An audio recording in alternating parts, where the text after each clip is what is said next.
Hello दोस्तों, नमस्कार। क्या हाल है? आइए जानते हैं आज की यूपी की 25 अति महत्वपूर्ण खबरों को सिर्फ 10 मिनट में, जो सीधे आपके काम की और आपके जानने लायक होने वाली है। तो चलिए बिना देर किए खबरों की इस जबरदस्त बुलेटिन में आगे बढ़ते हैं।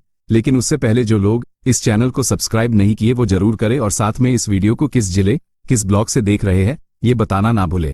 चलिए दोस्तों, पहला अपडेट देखिए। उत्तर प्रदेश से मुंबई के बीच चलने वाली दादर गोरखपुर एक्सप्रेस को अब नियमित रूप से चलाने की मंजूरी मिल गई है। यह फैसला हाल ही में केंद्रीय रेल मंत्री अश्विनी वैष्णव और गोरखपुर से सांसद रवि किशन के प्रयासों के बाद लिया गया है। अब तक ये ट्रेन स्पेशल के रूप में चलाई जा रही थी, जिससे यात्रियों को टिकट की परेशानी होती थी। इस निर्णय से पूर्वांचल के लाखों यात्रियों को बड़ी राहत मिलने वाली है, जो रोजगार और कामकाज के लिए मुंबई जाते हैं। रेलवे विभाग का कहना है कि नियमित संचालन से समयबद्धता और सुविधा दोनों में सुधार होगा। साथ ही यात्रियों की बढ़ती मांग को देखते हुए भविष्य में और सुविधाएं भी जोड़ी जा सकती हैं। और वहीं भारतीय नौसेना ने पश्चिम एशिया में बढ़ते तनाव के बीच भारतीय जहाज़ों की सुरक्षा को लेकर बड़ा कदम उठाया है। हाल ही में भारतीय नौसेना ने अमेरिका, इजरायल और ईरान के बीच चल रहे तनाव के दौरान भारतीय व्यापारिक जहाज़ों को एस्कॉर्ट करना शुरू कर दिया है। इस कदम का उद्देश्य समुद्री रास्तों पर भारतीय व्यापार को सुरक्षित रखना है। पिछले कुछ समय से इस क्षेत्र में हमलों और खतरों की आशंका बढ़ गई थी, जिससे भारतीय जहाज़ों पर भी खतरा मंडरा रहा था। सरकार का मानना है कि इस फैसले से भारतीय व्यापारियों और नाविकों का भरोसा मजबूत होगा। साथ ही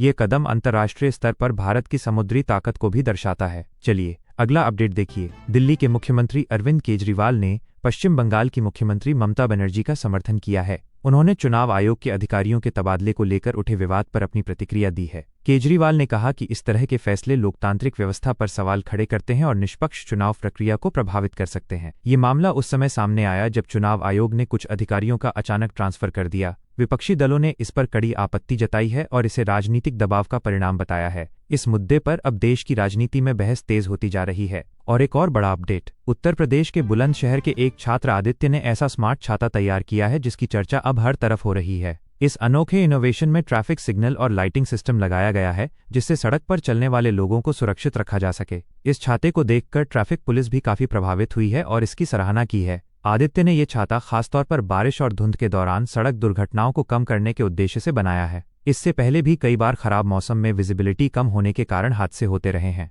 इस तरह के नए प्रयोग युवाओं की रचनात्मक सोच और तकनीकी समझ को दर्शाते हैं। चलिए अगली खबर आ रही है, देखिए। उत्तर प्रदेश के आजमगढ़ जिले में अब जिन उपभोक्ताओं के पास पाइप गैस यानी पीएनजी कनेक्शन है, उनके एलपीजी कनेक्शन को बंद किया जाएगा। यह निर्णय लगभग 9,500 उपभोक्ताओं पर लागू होगा। प्रशासन का कहना है कि एक ही घर में दो तरह की गैस सुविधा होने से संसाधनों का सही उपयोग नहीं हो पाता। पहले कई लोगों ने एलपीजी कनेक्शन लिया था, लेकिन बाद में पीएनजी सुविधा मिलने के बाद भी उन्होंने एलपीजी चालू रखा। इस कदम से गैस वितरण प्रणाली को अधिक व्यवस्थित बनाया जाएगा। साथ ही जरूरतमंद लोगों को एलपीजी कनेक्शन उपलब्ध कराने में भी आसानी होगी। और एक और बड़ा अपडेट, पश्चिम एशिया में बढ़ते तनाव के बीच भारतीय शेयर बाजार में उतार चढ़ाव तेज हो गया है, जिससे निवेशकों की चिंता बढ़ी है। विशेषज्ञों के अनुसार बीएसई, सेंसेक्स और निफ्टी 50 पर इसका सीधा असर देखने को मिल रहा है। हाल के दिनों में बाजार में गिरावट और अस्थिरता दोनों का माहौल बना हुआ है। इसकी वजह अंतर्राष्ट्रीय संकट और कच्चे तेल की कीमतों में बढ़ोतरी बताई जा रही है। इससे पहले भी जब वैश्विक स्तर पर तनाव बढ़ा है,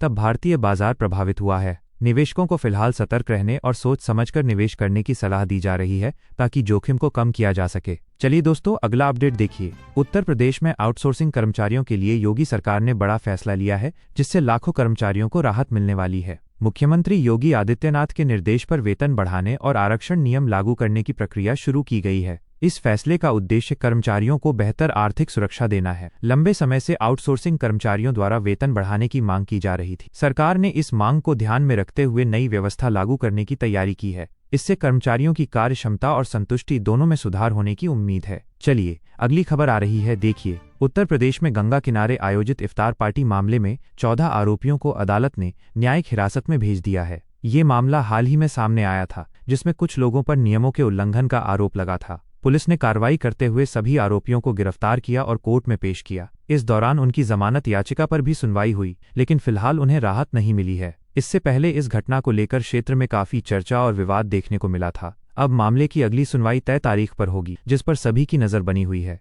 और वहीं ब्रिटेन में रह रहे भारतीय मूल के लोगों को लेकर एक नई रिपोर्ट सामने आई है, जिसमें उनकी आर्थिक और सामाजिक स्थिति का विश्लेषण किया गया है। रिपोर्ट के अनुसार भारतीय समुदाय वहां सबसे सफल और प्रभावशाली समूहों में गिना जाता है। ब्रिटेन में भारतीय मूल के लोग शिक्षा, व्यवसाय और राजनीति में तेजी से आगे बढ़े हैं। पिछले कुछ दशकों में भारतीय समुदाय ने अपनी मजबूत पहचान बनाई है। इससे पहले भी कई रिपोर्ट्स में भारतीयों की सफलता का जिक्र किया जा चुका है। ये रिपोर्ट भारत के वैश्विक प्रभाव और प्रवासी भारतीयों की उपलब्धियों को दर्शाती है। तो चलिए आगे बढ़े, एक और अपडेट देखें दोस्तों। बॉलीवुड फिल्म धुरंधर 2 को लेकर बड़ा विवाद सामने आया है, जिसके चलते देश भर के करीब 500 सिनेमाघरों में इसके कई शो रद्द कर दिए गए हैं। गेट गैलेक्सी के मालिक ने फिल्म निर्माताओं पर नाराजगी जताई है। उनका कहना है कि फिल्म की रिलीज और शेड्यूल को लेकर सही तालमेल नहीं किया गया। इस वजह से थिएटर मालिकों को नुकसान उठाना पड़ रहा है। इससे पहले भी कई फिल्मों को लेकर इस तरह के विवाद सामने आते रहे हैं। अब इस मामले को लेकर फिल्म इंडस्ट्री में बहस तेज हो गई है और आगे समाधान की कोशिशें जारी हैं। चलिए दोस्तों अगला अपडेट देखिए। उत्तर प्रदेश के गोरखपुर में पूर्वोत्तर रेलवे द्वारा 9 नए गति शक्ति कार्गो टर्मिनल बनाने की योजना को मंजूरी दी गई है। पूर्वोत्तर रेलवे इस परियोजना के तहत माल ढुलाई को तेज और व्यवस्थित करने पर काम करेगा। इन टर्मिनलों के बनने से व्यापार और उद्योग को बड़ा बढ़ावा मिलने की उम्मीद है। पिछले कुछ वर्षों में रेलवे ने माल परिवहन को आधुनिक बनाने पर विशेष ध्यान दिया है। गोरखपुर पहले से ही एक प्रमुख रेलवे हब रहा है, जहां से कई महत्वपूर्ण रूट संचालित होते हैं। इस योजना से स्थानीय रोजगार के अवसर भी बढ़ेंगे और क्षेत्र की आर्थिक गतिविधियों को नई गति मिलेगी।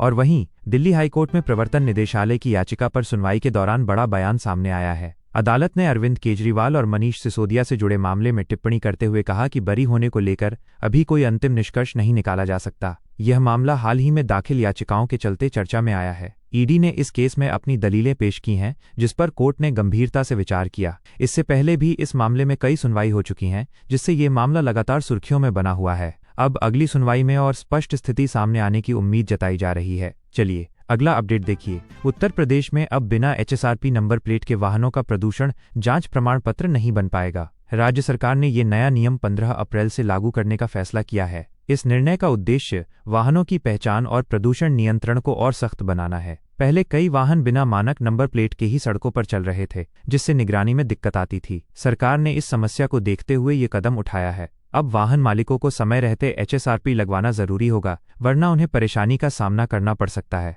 और एक और बड़ा अपडेट, दिल्ली मेरठ एक्सप्रेसवे और NH9 पर टोल टैक्स दरों में बढ़ोतरी का फैसला लिया गया है, जो 1 अप्रैल से लागू होगा। भारतीय राष्ट्रीय राजमार्ग प्राधिकरण ने ये बढ़ोतरी यातायात और रखरखाव लागत को ध्यान में रखते हुए की है। नई दरों के लागू होने से रोजाना यात्रा करने वाले लोगों की जेब पर असर पड़ेगा। इससे पहले भी हर साल टोल दरों में संशोधन किया जाता रहा है। यह एक्सप्रेसवे दिल्ली और मेरठ के बीच तेज कनेक्टिविटी के लिए बेहद महत्वपूर्ण माना जाता है। अब यात्रियों को यात्रा की योजना बनाते समय बढ़े हुए खर्च को ध्यान में रखना होगा। चलिए अगला अपडेट देखिए। कांग्रेस नेता राहुल गांधी की नागरिकता से जुड़े मामले में केंद्र सरकार के अधिकारियों ने कोर्ट में अपना पक्ष रखा है। उन्होंने कहा कि इस मामले की खुली सुनवाई उचित नहीं होगी और इसे सीमित दायरे में रखा जाना चाहिए। ये मामला हाल ही में दाखिल याचिका के बाद चर्चा में आया है, जिसमें नागरिकता को लेकर सवाल उठाए गए हैं। इससे पहले भी इस विषय पर राजनीतिक बहस होती रही है। अब कोर्ट इस पर आगे की प्रक्रिया तय करेगा, जिस पर सभी की नजर बनी हुई है। देखिए दोस्तों, एक तो आज सोने और चांदी की कीमतों में बड़ी गिरावट दर्ज की गई है, जिससे